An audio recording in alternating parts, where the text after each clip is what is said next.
Hello again. Once again, if you don't know who I am, I'm Reverend Bill Booth, and I serve at Trinity Memorial United Church in Abbotsford, BC.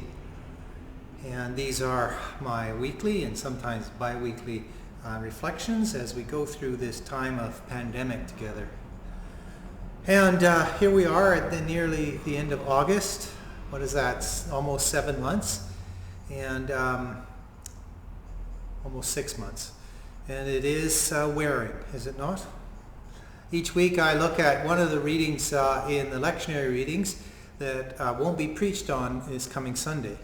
So this coming Sunday it's my privilege to preach, and I'm going to preach on Romans 12, where Paul says, "Let your love be genuine."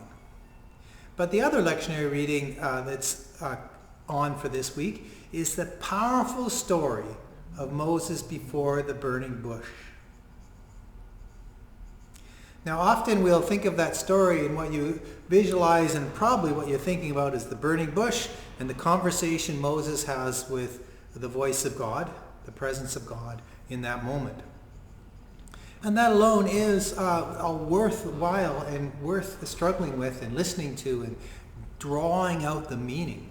There's wonderful sayings in there that is a powerful theological statement. What is the name of God? Moses says, "Whom shall I send?" Say, "Sent me," and the voice of God says, "Tell them, I am who I am sent you." Tell them, I am sent you. And the root of the word, the way it's punctuated or in the original text, is just the root word for being, existence. God's name or the essence of God is being or existence. And so there's lots of theological stuff we can wrestle with that. It's a powerful statement, an interesting philosophical, theological exploration to take. But really, the piece that might be prevalent, interesting to us at this time is the reason God shows up to speak to Moses anyway. God shows up. God draws Moses towards the unquenchable fire bush, because God has heard the cry of the people in their distress, in their pain, in their suffering and oppression. I've heard the cry of my people, and I'm sending you to set them free. It's a huge task for Moses, who has run away from his home and his people.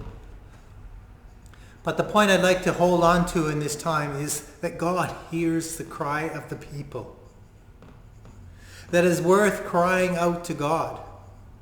Not with the expectation of immediate answers, but with the expectation that we are heard. When the cry of the people comes up to God and God sends Moses, Moses arrives and they don't accept him. He has to convince them. His brother has to convince him. His sister Miriam has to convince them before they'll listen to him and go forward. And Moses has to challenge the power of the Pharaoh in order to get the people free. So the pandemic is going on, and God needs to hear us cry out in despair of what we're struggling with. It's the very act of crying out is releasing the burden on our soul. The act of crying out heals our soul. Now let's go back to what the declaration that the voice of God makes to Moses when when Moses asked, "Whom shall I say sent me?" Say, I am.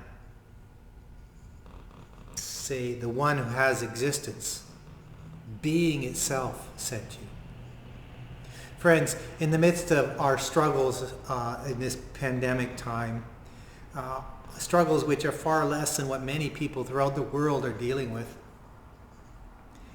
here we are in, if you're close to me, in Abbotsford on the west coast. Beautiful sunny day that's not too warm.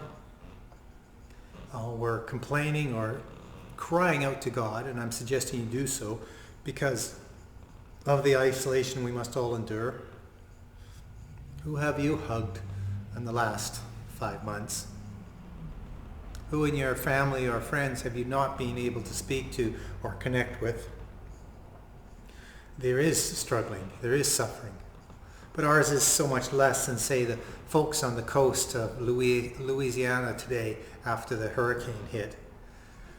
Or the folks in Palestine or Syria or so many other places where there's so much violence and oppression and a loss of life and loss of home and threat to well-being. 500,000 people having to evacuate their homes off the coast of the Gulf of Mexico.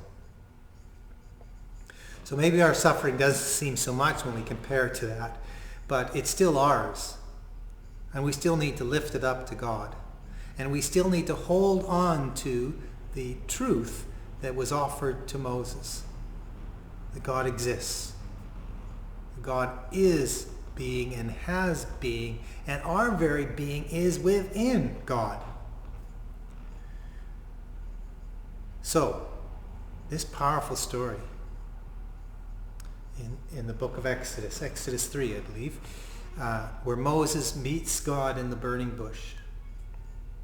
You may think it's just for ancient days and just for Moses, but the presence of God, the voice of God is with you at all times. God's being, God's existence is with you all times. Particularly now in our time of struggle, our suffering and oppression. We are not alone. God is with us. God has being. And it isn't that we can describe God in any of our sophisticated ways. It's not being a theologian that can write, a stack of books like this about the nature of God. It's simply down to that piece. God is. God has being. God is with us. And we know this because we have being. Because we know love. Because we are not alone. So, friends, deep blessings upon you. The blessing of God who is. The blessing of God who was. The blessing of God who will be. The blessing of Christ before, now, and in the future. And the blessing of God's great Spirit to enwrap you with love and give you confidence in your isolation and your loneliness that you are loved, you are known, and you're not alone.